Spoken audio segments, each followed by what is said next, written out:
Hi guys, good morning and welcome back sa Daily Driver. Sobrang excited kami para sa episode na to kasi i-feature namin ang one of the most reliable cars and one of the most iconic cars in the whole world. Karamihan ng mga Pinoy dito daw natutong mag-drive. So sit back, relax, and tendong peace.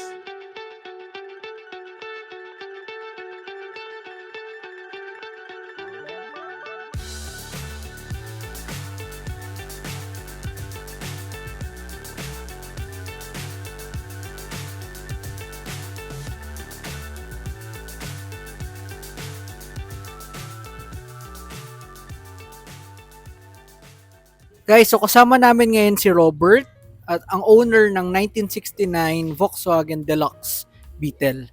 Robert, kwento mo naman sa amin paano nagsimula yung pagvo-Vox mo. Yeah, no? So basically it all started with my tatay, no? So si Tatay Obet, siya talaga yung unang nahilig sa Volkswagen Beetle. Sa kadahilan ng yun ang unang sasakyan niya. So technically yun ang unang sasakyan ng pamilya. And then nakahiligan niya na bihisan yung sasakyan, bilan ng mga pyesa yung sasakyan, pagandahin yung sasakyan, hanggang sa eventually bumili siya ng ibang Volkswagens pa, no? Nadagdagan yung Beetle namin noon. Nagkaroon pa ng Combi, yung van na Volkswagen. So parang literal naging hobby o naging passion niya rin yung sasakyan.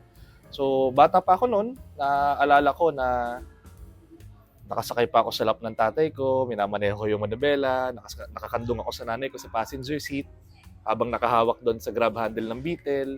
So those kind of memories, no, with the car na nagtataka ko paano ako nagkasa sa likod, na nakaupo pa ako dun sa rear seat na habang natutulog, na ngayon hindi ko ma-imagine kung paano ba ako nagkasa doon, no? So, until umedad, nag-aral, then nagkaroon ng trabaho, nagkaroon ako ng trabaho, kumikita kahit papano, at yun, nagkabaliktad na. Ako na yung naging mas mahilig sa Volkswagen. Siguro nga, parang kung sasabihin, so parang nasobrahan na kumpara doon sa hilig ng tatay ko, nalagpasan ko yung hilig niya. Naging talagang sobrang passionate sa Volkswagen. So yun, up to this date, dala ko yung hilig sa Volkswagen Beetle. In Volkswagen in general. Okay, Robert, kwento mo naman, paano nyo na-acquire yung si Algie? Okay. Sige. So, way back in 2009, no?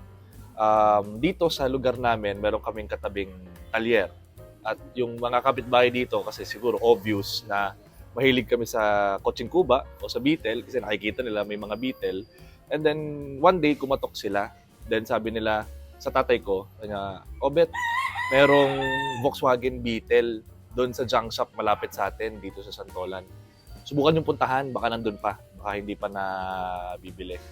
So, same day, punta kami, pasok kami doon sa, actually it's not open junk shop para sa yard sa may looban, no?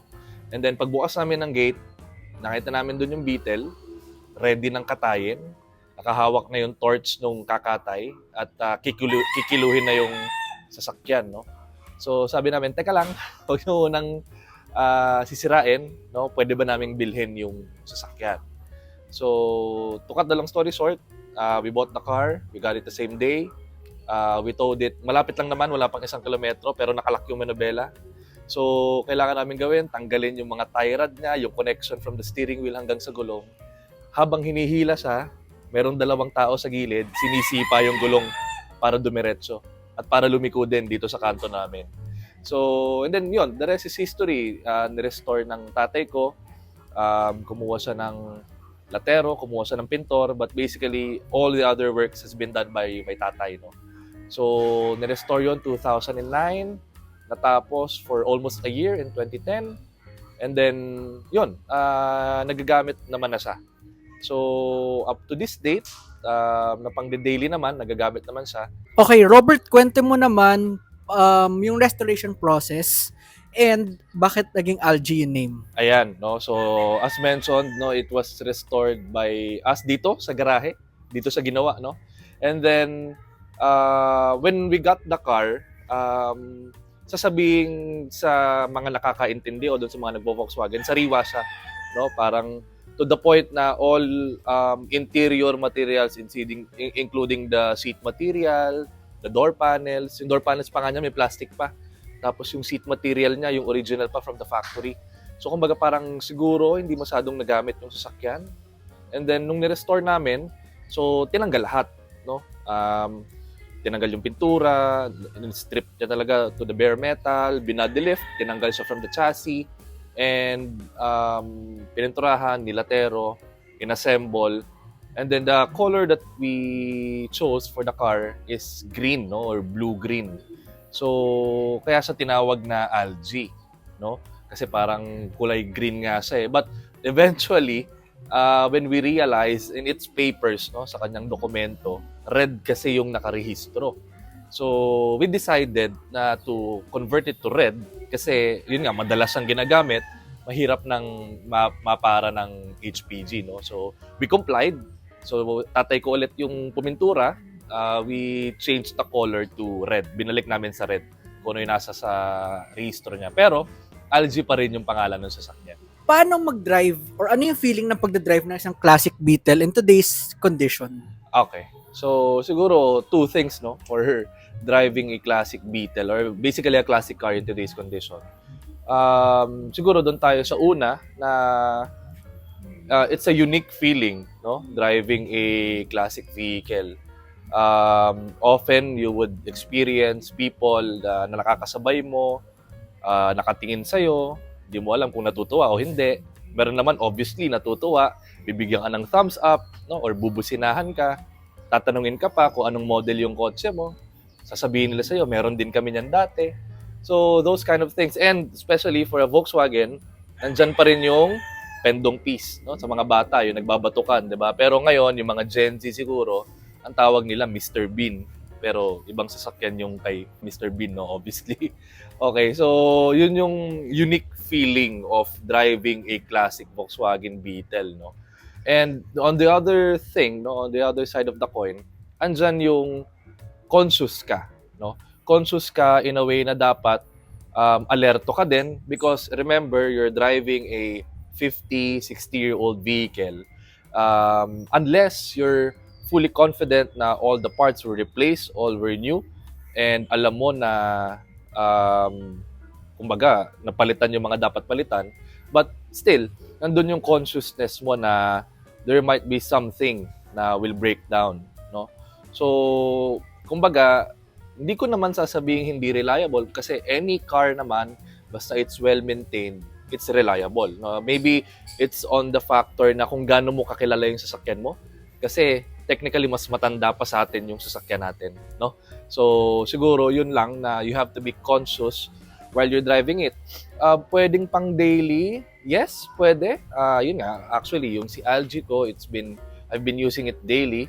And na pang out of town din, malayo na rin naman yung nararating namin, no?